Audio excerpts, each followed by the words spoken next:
Nossa história começa na região sul do estado, na fazenda Viva Deus 3, localizada no povoado Petrolina, município de Imperatriz. E foi lá que conhecemos Dona Genialda da Silva, proprietária da fazenda que herdou do pai. Propriedade adquirida ainda na década de 70. Venho da geração dos meus pais, eles que compraram essas terras aqui no Maranhão, chegaram aqui em 72. E aqui ele gostou muito das terras e ele começou a investir aqui na região, comprando terras, né? Então foi nessa época que começou a história da pecuária na vida dele, né? Da família. Filho de Dona Genialda, Edegilson Filho hoje trabalha com a mãe na administração da propriedade e toca o negócio de acordo com as fases que a propriedade viveu ao longo de sua aquisição. Aqui da região aqui da Estrada do Arroz, ela teve 3 momentos importantes, 3 marcos históricos. Na década de 60, que foi a colonização aqui da região, no início da década de 70, que já foi a comercialização da área, que foi o primeiro marco importante. O segundo marco importante para a nossa região foi a questão do asfalto, a construção de pontes, que a região aqui ela sofria muito com interdições, a dificuldade de fazer o seu escoamento. E um terceiro marco na nossa região, que eu encaro de fundamental importância, é a questão do conhecimento. Esse terceiro marco, o do conhecimento, foi levado à comunidade pelo Senar desde 2019 e visou, dentre outras, aumentar a produção na pecuária de leite, chegando a produzir, em 2020, aproximadamente 60 mil litros de leite, com um custo total de 93 centavos e lucro de 58 centavos, fechando 2020 com uma margem de R$100 mil anual. Um processo que, para chegar a este resultado, começou pelo manejo de forma correta. Aí o manejo que nós temos aqui é do leite que nós tiramos, aí do gado de costa também, que ela tem uma vacada muito branca também.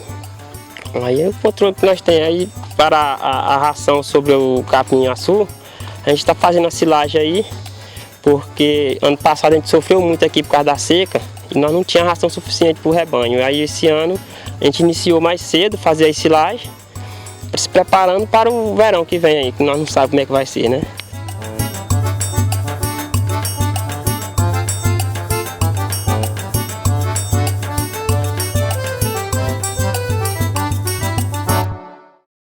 A propriedade possui mais ou menos 1.200 animais que estão divididos na cadeia produtiva da pecuária de leite, tanto quanto na pecuária de corte. E o segredo desse sucesso está atrelado à assistência técnica e gerencial aplicada dentro da propriedade, voltadas para a alimentação animal.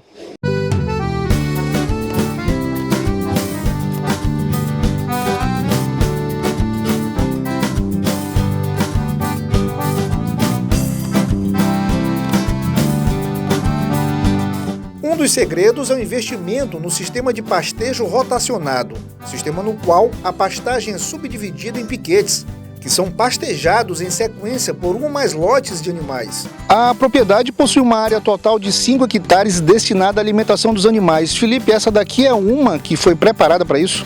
Sim, essa área foi uma das que foram preparadas justamente para essa questão de produção de volumoso, que vai ser utilizado como alternativa para a época da seca, né? Essa área de capiaçu é uma das apostas da propriedade hoje. A gente conseguiu mudas desse capim através de contatos do Senar. Essa mudas, o único custo utilizado na propriedade foi o de buscar as mudas, a gente conseguiu elas de graça. Elas estão sendo cotadas no mercado hoje R$1, uma muda com 2 gemas, e aqui a gente tem uma área de 1,3 hectares plantados, em que o único custo foi justamente o transporte. Essa área ela vai ser utilizada junto com as áreas que estão ali embaixo, de capim napier e capim pioneiro, para suplementação animal no período, nesse período mais pesado da produção de leite, que é o período da seca. O capim-açu está sendo hoje uma das alternativas que são mais... A gente está apostando muito nele aqui na propriedade, até porque o rendimento dele é um rendimento que é bem acima da média. Hoje a gente trabalha, segundo informações da Embrapa, com a produção média de 300 toneladas por hectare desse capim de produtividade, que é uma boa alternativa de conseguir produzir volumoso em grande quantidade em uma área pequena, né, para suplementar o gado de leite nesse momento de necessidade. Então a recomendação não seria utilizar um outro tipo de capim, tipo mombaça, para uma área desse tamanho para essa quantidade de animais? Não, o Mombaça ele serve sim como alternativa. A propriedade ela tem que lançar mão do maior número de alternativas possíveis. Esse capim, no caso, ele tem uma produtividade muito maior. E a vantagem dele é que ele consegue suplementar o gado por conta da capacidade nutricional. Hoje esse capim verde, você consegue tirar ele, você tem em torno de 10% de proteína bruta, né? Enquanto o capim, Mombaça, ele tem por volta de 4 e alguma coisa, por volta de 5 no máximo.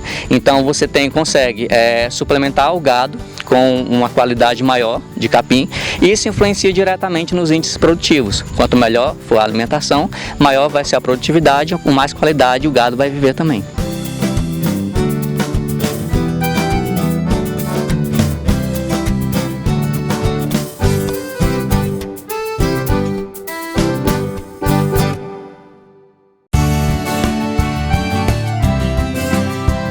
O investimento em forrageiras está destinado também para a produção de silagem, uma suplementação animal que vai atender às necessidades na bovinocultura no período de estiagem. Hoje, a inserção da silagem dentro da propriedade, ela tem como função principal diminuir o custo de produção através da suplementação de alimentação, principalmente em períodos mais preocupantes na questão de disponibilidade de alimento, que é o período do verão. Hoje a gente fez silagem aqui do capim pioneiro, né, e esse capim ele tem um rendimento muito bom, ele está sendo amplamente utilizado, tem mostrado bom desempenho na produtividade animal. E o benefício da utilização da silagem, tanto desse capim quanto do capiaçu também, que hoje é uma alternativa na fazenda, e do milho, é que essa alimentação ela cai bastante. Hoje a gente tem um custo na base de centavos para o quilo dessa silagem. Em comparação hoje o quilo da ração você encontra por volta de R$ 1,70, R$ 2, tem produtor aqui que até R$ 2,20, R$ 2,30 por quilo de ração. Então a silagem é uma alternativa para suplementar o gado, diminuir o estresse pela falta de alimento e permitir com que a produtividade ela seja perene, ela aconteça tanto no inverno quanto no verão. A rotação de cultura também é uma alternativa adotada pelo Senar dentro da propriedade, que adotou o consórcio do milho com o feijão. Dentro da nossa metodologia de trabalho, o Senar trabalha com os atendimentos de campo e as capacitações profissionais. E entre elas, nos atendimentos de campo, que é através da ATEG, Assistência Técnica e Gerencial, a gente trabalha com um planejamento estratégico. E essas áreas aqui na fazenda da Dona Genialda, justamente é uma área que está englobada dentro desse planejamento, que é a rotação de culturas para a recuperação de áreas degradadas. Aqui antigamente tinha um pasto muito degradado e com 2 anos a gente está fazendo rotação de cultura, com a cultura do milho e consequentemente ciclando com a cultura do feijão. Então a gente já plantou ano passado, esse ano está implantando novamente e na próxima safra a gente já retorna com pasto novamente para cá, para assim ter uma fertilidade de solo melhor e uma melhor qualidade desse pasto para os animais.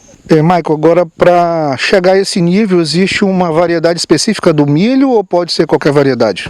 Na realidade, a gente adequa a variedade pelas condições climáticas e altitude da região. Então a gente buscou no mercado que se tem mais apropriado para essa condição de altitude da fazenda e também pelos períodos, né?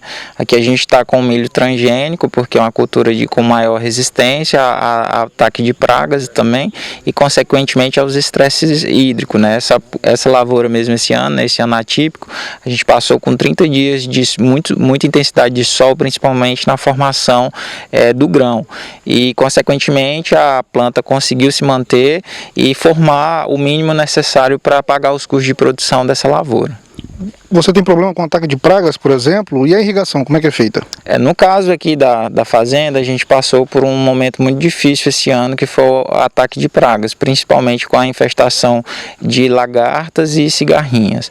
Na cultura do milho, a gente não teve tanto essa incidência. O problema do milho foi mais o estresse hídrico mesmo. Por não ser uma cultura irrigada, não ter o sistema de irrigação e depender da condição climática, sofreu um pouco. Mas, consequente, devido à qualidade qualidade do material genético implantado, a gente conseguiu ter o mínimo necessário para pagar esse custo.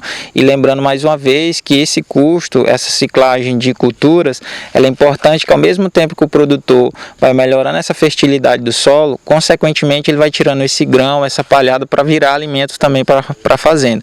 Ou seja, ele faz a recuperação das áreas degradadas com um custo menor e reutiliza 100% desse material. As orientações chegaram ao produtor através do Senai e sua regional, que aplicou a metodologia correta na propriedade. Hoje aqui na região a gente está na grande bacia leiteira, né? Onde a gente está aqui perto de grandes centros produtores e grandes centros industriais da parte láctea, né?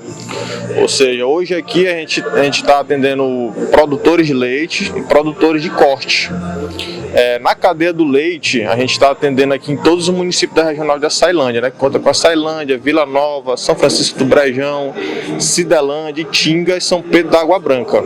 Ou seja, a gente está atendendo em cada município 25 produtores de leite, com assistência técnica e gerencial, para dar aquele suporte ao produtor, para que ele possa produzir mais e melhorar o seu produto, principalmente para a indústria, né?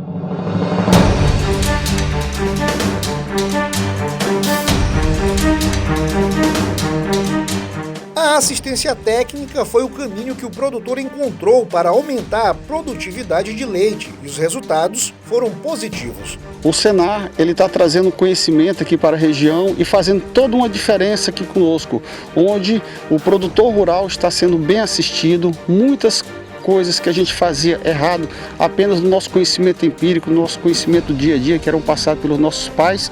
Hoje a gente está fazendo um trabalho dentro da técnica. Um exemplo que a gente pode dar muito bem é a questão da silagem. Nessa propriedade aqui na Fazenda Viva Deus, nós nunca plantamos lavoura, era somente a capim para a pecuária de corte e também um pouco na pecuária de leite. E já no ano passado, em 2020, nós começamos já a aplicar essa técnica da silagem que nos foi repassada, teve todo o acompanhamento técnico por parte do Senar, desde o planejamento, o plantio, a colheita, a trituração do grão, armazenamento e até o final, que é a questão da alimentação que é dada para o gado. O caminho para o sucesso do produtor está na aceitação e a Fazenda Viva Deus 3 soube receber os técnicos que aplicaram as metodologias do Senar e com isso trouxeram satisfação do trabalhador rural da propriedade. Muito bom, nós através do Senar nós aprendemos muitas coisas, assim, do controle do leite, do controle do nascimento de bezerro, do rebanho, que selecionou umas vacas melhores, que nós não tínhamos esse controle. Aí depois que começou o pessoal do Senar vir, aí nós ajeitou isso, ajustou umas coisas aí que ficou bom demais.